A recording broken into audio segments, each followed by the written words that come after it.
ఒడ్డు పొడుగు రంగు రూపురేఖల్లో ఒకరికొకరు జిరాక్స్ కాపీల్లా కనిపించే అలాంటి కవలల్ని ఎంతసేపు చూసినా తనివి తీరదు. కవలల్ని కన్న తల్లిదండ్రులపై కాస్తంత అసూయ కూడా కలుగుతూ ఉంటుంది. అయితే కవలల్ని కనే అదృష్టం ఇప్పుడు మన చేతుల్లోనే ఉందంటున్నారు డాక్టర్లు. కృత్రిమ గర్భధారణ పద్ధతుల్ని ప్రయత్నించే దంపతులకు కవలలు పుట్టే అవకాశాలు ఎక్కువగా ఉంటాయి. ఇందుకు కారణాలేమిటో, కృత్రిమ గర్భధారణ పద్ధతుల సాయంతో కవలల కోసం ప్రయత్నించడం ఎంతవరకు సబబో డాక్టర్ని అడిగి ఇప్పుడు తెలుసుకుందాం.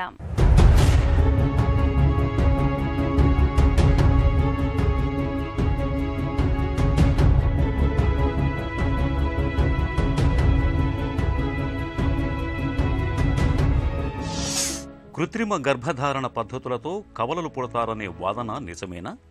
ఏఆర్టీ పద్ధతులు అనేవి రెండు రకాలుగా ఉంటాయి.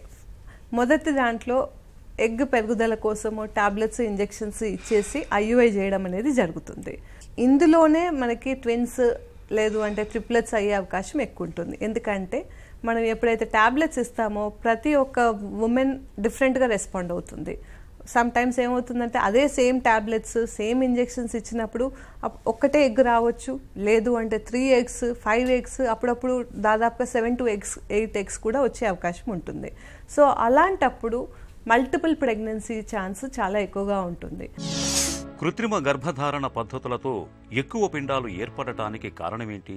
ఇంజెక్షన్స్ ఇచ్చిన తర్వాత తన రెస్పాన్స్ ఎలా ఉంది అనేది మేము స్కాన్లో చూసుకుంటున్నప్పుడు 4 కంటే ఎగ్స్ ఎక్కువగా వచ్చినప్పుడు సైకిల్ని అక్కడికే ఆపేస్తాం అనమాట. సో వాళ్ళని ఆ మంత్లో ప్రెగ్నెన్సీకి ట్రై చేయొద్దు అనే అడ్వైజ్ ఇస్తాం అనమాట. ఎందుకంటే ఇలా ఉన్నప్పుడు దాదాపుగా 25 to 30% ఛాన్స్ ఆఫ్ ట్విన్స్ ఉంటుంది. కవలలది పర్లేదు, కానీ ట్రిప్లెట్స్ ఎప్పుడైతే అవుతుందో అది ఏమవుతుందంటే ఏ శిశువులకి ప్రాబ్లం వచ్చేస్తుంది.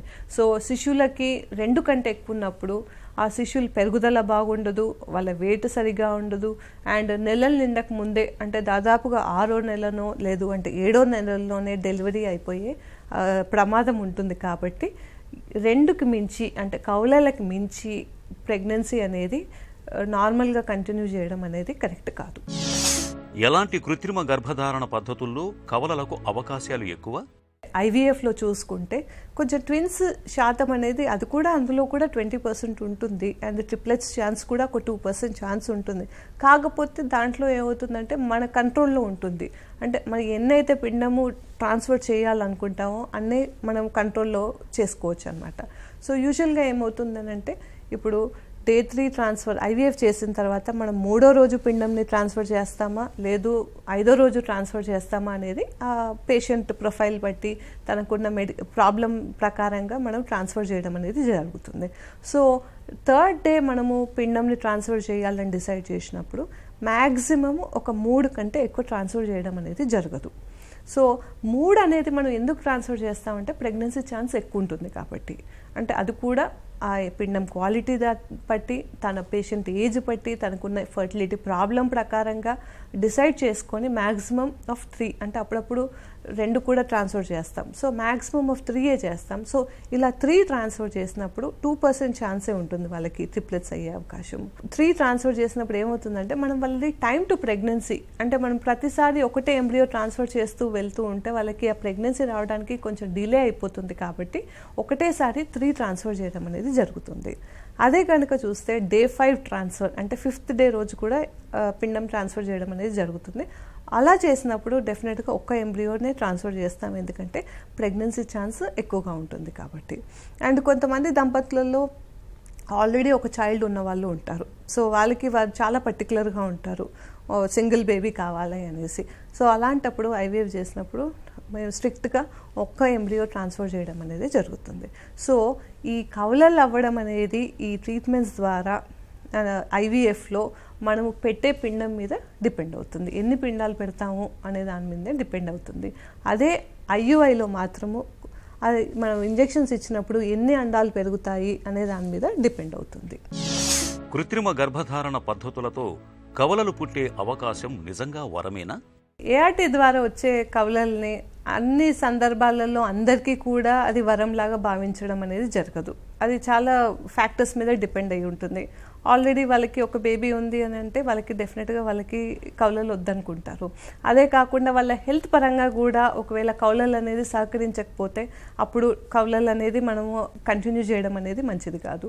అండ్ అదే కాకుండా గర్భాశయంలో సమస్యలు కూడా ఉండొచ్చు. అంటే సర్వైకల్ ఇన్కాంపిటెన్స్, లేదు అంటే తనకి ప్రీవియస్ డెలివరీలో ప్రీటర్మ్ డెలివరీ అవ్వడము, అంటే ముందుగానే నెలలు నిండక ముందే డెలివరీ అవ్వడం, అండ్ తనకి ఏదన్నా బీపీ సమస్యలు ఇట్లాంటివి ఏమైనా ఉన్నప్పుడు కూడా సింగిల్టన్ ప్రెగ్నెన్సీ అనేది అడ్వైజబుల్. అదే కనుక వేరే సందర్భాలలో చూస్తే వాళ్ళకి ఎలాంటి వేరే ఇష్యూస్ ప్రాబ్లమ్స్ లేదు, జస్ట్ మామూలుగా అంటే ట్యూబల్ ప్రాబ్లమో లేదు అంటే మైనర్ ప్రాబ్లమ్స్ ఉండి తను హెల్దీగా ఉంది అని అనుకుంటే అలాంటి దంపతులకి డెఫినెట్గా ట్విన్స్ని వాళ్ళు వరంగా భావిస్తారు. కవలలు ఉన్నప్పుడు ఆ గర్భాన్ని ఎలా కాపాడుకోవాలి? మల్టిపుల్ ప్రెగ్నెన్సీస్ అనేవి రెండు విధంగా ఉంటాయి. ఒకటి ట్విన్స్ అంటే కౌలలు. కౌలలు అన్నప్పుడు పెద్దగా ఎక్కువ రిస్క్ ఉండదు. సో ఇద్దరు బేబీసే కాబట్టి గర్భాశయంలో ఆ రెండు బేబీస్ కూడా హెల్దీగా పెరగడం జరుగుతుంది. అండ్ దాని అవుట్కమ్స్ కూడా మోర్ ఆర్ లెస్ మన నార్మల్ సింగిల్టన్ బేబీ లాగానే ఉంటుంది. అది ఒక రెండు అండంతో వచ్చిన పిండంలో వచ్చేసి ఆ శిశువులు అలా వస్తే ప్రాబ్లం ఉండదు. కానీ ఇంకొక విధంగా ఎంసీడీఏ ట్విన్స్ అని ఉంటారు. ఎంసీడీఏ ట్విన్స్ అంటే ఒక్క పిండమే అది రెండిటి లాగా డివైడ్ అయినప్పుడు అక్కడ ప్రాబ్లమ్స్ ఉంటాయి. ఎందుకంటే దాంట్లో ఏమవుతుందంటే పెరుగుదల ఇష్యూస్ వచ్చే అవకాశాలు ఉంటాయి. అంటే ఒక బేబీ చాలా ఎక్కువగా పెరగడము, ఇంకొక బేబీ తక్కువగా పెరగడం అనేది ఇష్యూస్ వస్తూ ఉంటాయి. సో ఆ ఎంసీడీఏ ట్విన్స్లో డెఫినెట్గా ప్రెగ్నెన్సీ త్రూ వాళ్ళని కొంచెం జాగ్రత్తగా మానిటర్ చేసుకోవడం అనేది వెరీ వెరీ ఇంపార్టెంట్. అంటే ప్రతి ఒక్క every 2 weeks to 4 weeks growth ఎలా ఉంది అనేది చూసుకొని దాని ప్రకారంగా డెలివరీ ఎలా సేఫ్గా ప్లాన్ చేయాలనేది చూసుకోవాల్సి ఉంటుంది. అదే కనుక డీసీడీఏ ట్విన్స్ అంటే ఆ రెండు ఇండిపెండెంట్గా పెరుగుతాయి కాబట్టి ఏ విధంగా కూడా ఈ బేబీస్ కాంప్రమైజ్ అయ్యే అవకాశాలు ఉండవి. బోత్ ఆఫ్ ద బేబీస్ హెల్దీగా పెరుగుతాయి and as good as singleton babies. వేరే సిచ్యువేషన్లో కౌలల కంటే ఎక్కువ ఉండడం అంటే క్వాడ్రూప్లెట్స్, ట్రిప్లెట్స్ ఉండే అవకాశాలు కూడా ఉంటాయి. డెఫినెట్గా ట్రిప్లెట్స్, క్వాడ్రూప్లెట్స్ ఉన్నప్పుడు అది మంచిది కాదు. ఎందుకంటే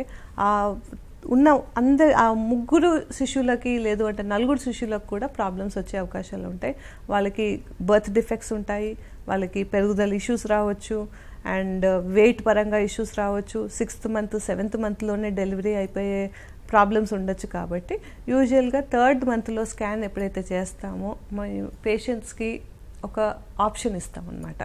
ఏంటంటే ట్రిప్లెట్స్ ఉన్నప్పుడు ఫీటల్ రిడక్షన్ అనేది ఒక పద్ధతి ఉంటుంది. దాని ద్వారా మనం ఒక బేబీని సాక్రిఫైస్ చేయడం అనేది, సాక్రిఫైస్ అంటే ఒక బేబీని తీసేయడం అనే ఆప్షన్ కూడా ఉంటుంది.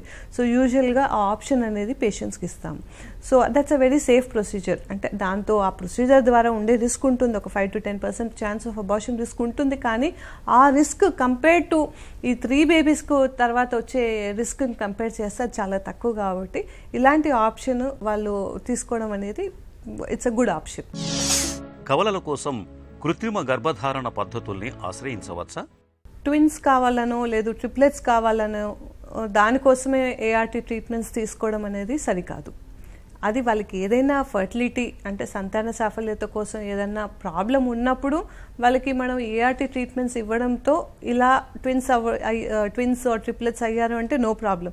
కానీ అదే ఉద్దేశంగా పెట్టుకొని వాళ్ళకి ప్రెగ్నెన్సీ రావడానికి ఎలాంటి ఇబ్బందులు లేకున్నా కూడా జస్ట్ ట్విన్స్ కావాలి అని వచ్చి రిక్వెస్ట్ చేసినప్పుడు అలాంటి సిచ్యువేషన్లో ట్రీట్మెంట్స్ అనేది కరెక్ట్ కాదు. ఒక చిన్న చిట్కా మీకోసం. రాత్రిపూట ఎంతకీ నిద్ర పట్టక సతమతం అవుతున్నప్పుడు కొద్దిగా జీలకర్ర కలిపిన గోరువెచ్చటి పాలను పడుకునే ముందు తాగడాన్ని అలవాటు చేసుకోండి. చక్కగా నిద్రపడుతుంది.